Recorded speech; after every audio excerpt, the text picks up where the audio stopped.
Hey, we got another shipping video here today. This is what you see. What we're going to be shipping is this sherbet kind of looking glass thing.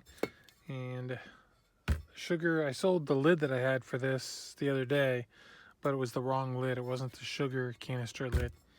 And then it fit, but it wasn't for the, I think it was for the flour or something. But and then this Welch's glass, and then a little kitty, and this Siamese kitty.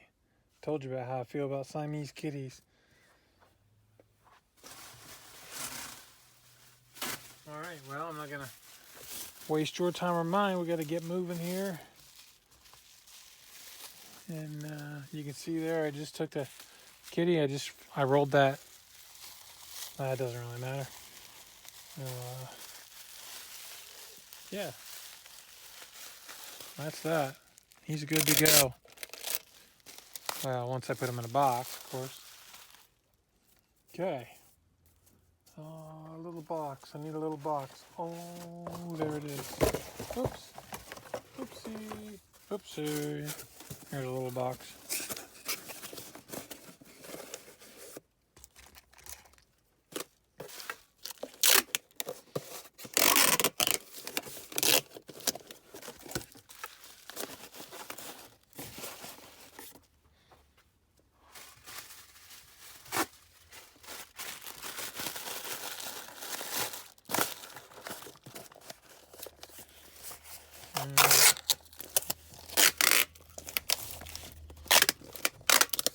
Yeah, easy enough. That's one. And we're going to mark on there. This is a cat.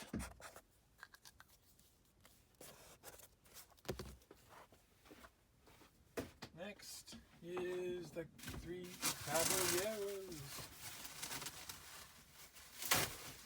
Say we are birds of a feather.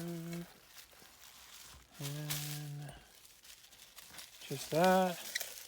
Not too tough.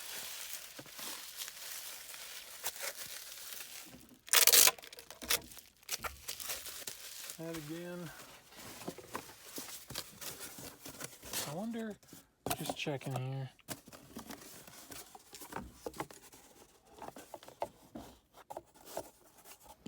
Oops, sorry. Oh.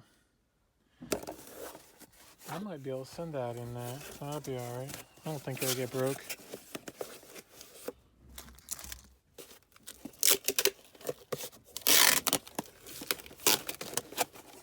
Alright. Come in there. And I don't think I need anything else in there. I'm just going to do that. Them Welch's glasses are pretty tough. So it's not really moving around. So.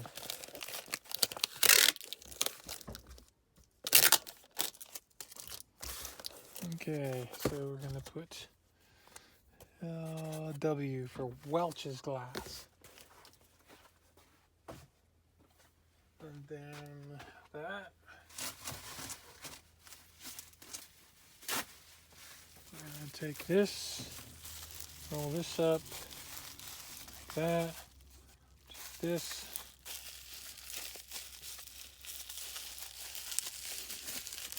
This is really just simply for looks. It's really the only reason I do that kind of thing right there. It's just for looks.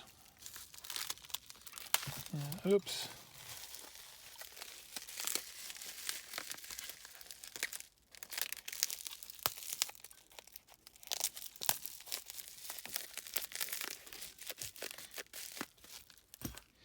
Because the way, I mean, if anything were to make that break, that stem off of there, I guess the vibration could do it. If it vibrates a lot and it's already weak, it could do it.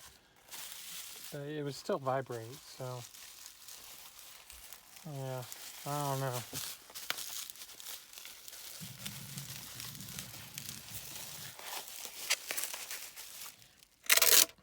So there's that one, and then this one's open on the end. I'm gonna put in that little box, but I'm gonna put some styrofoam on the ends.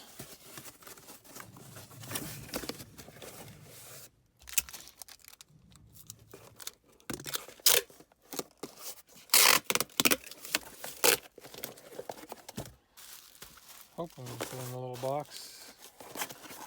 Yep, it's going to go in the little box, and I just need some styrofoam.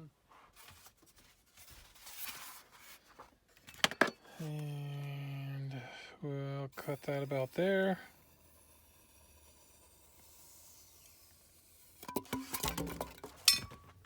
Oh, let's see. That's just a hair too long.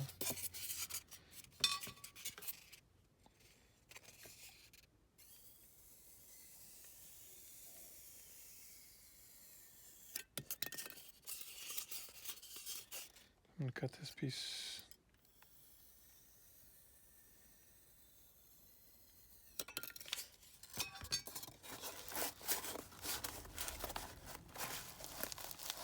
That down there, and put this. I think that'll be thin enough.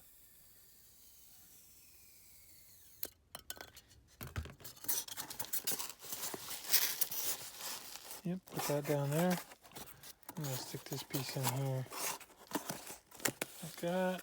We're good to go.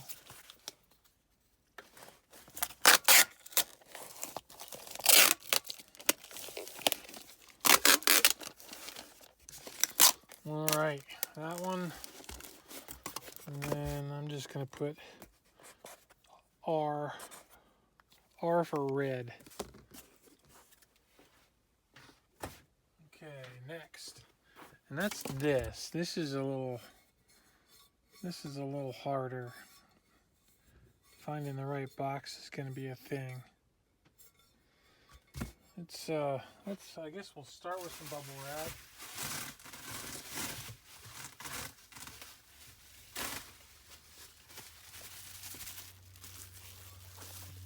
You don't feel, I don't feel the void inside here because that's just silly.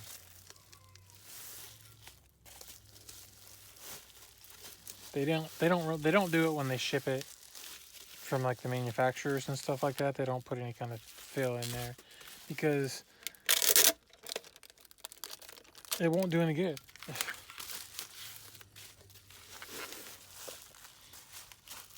If something were to get to the place where the fill would be there to be impacted, the thing would already be broken. Let's see. Other than, well, what I do need though, so I am going to put something in there because I need something to hold that, to hold the bubble wrap up. So there. I just need something to hold the bubble wrap up. I can put this around it. Okay, now that's not really gonna. The bubble wrap's all right, but it's not really gonna have much in it. It's not really gonna do much as far as where this thing is at, as far as its. Alright, I got a 10.8.6 here, and this is my last one of these, so I need to get some more of these. Unless I have some more in a box somewhere around here that I've never opened, which is possible, but I don't think so. This is a 10.8.6, so let's just see what happens. Put that in there like that. Alright, I'm gonna... let's see. We need this.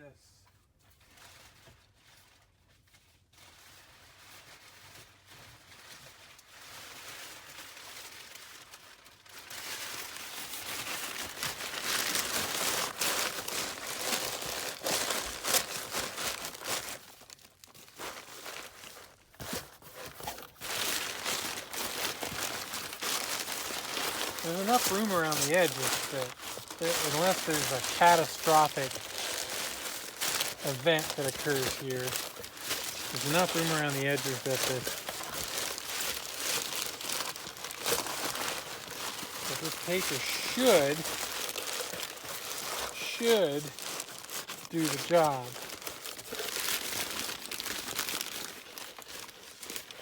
There's my scissors.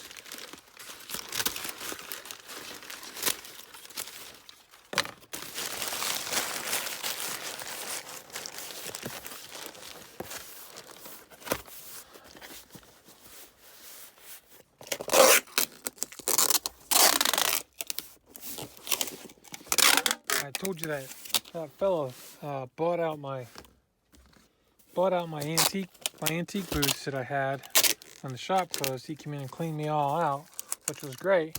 For me, I've been keeping an eye on his eBay store, seeing what sells. I'm not telling you his eBay store, but he's done really well with my stuff, so I'm really happy about that, because I was kind of concerned that he wouldn't do that well, even though I knew there was money there, and I didn't want to do it because I have too much stuff now, and I keep buying more.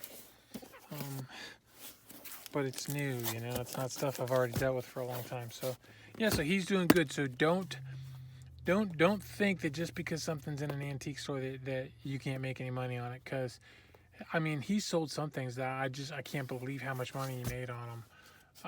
I'm stunned. I'm just stunned. So